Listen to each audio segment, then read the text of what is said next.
এবার বলো, ছাগল বিক্রি না করে আমাকে কি দেখাতে ভেতরে নিয়ে এলে? হ্যাঁ, দেখাচ্ছি।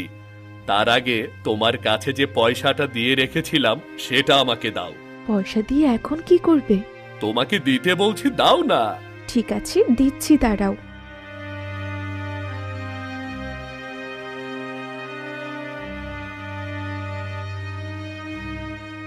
এই নাও। কিন্তু তুমি এই পয়সা দিয়ে এখন কি করবে সেটাই তো বুঝতে পারছি না। দেখতে থাকো, দেখতে থাকো।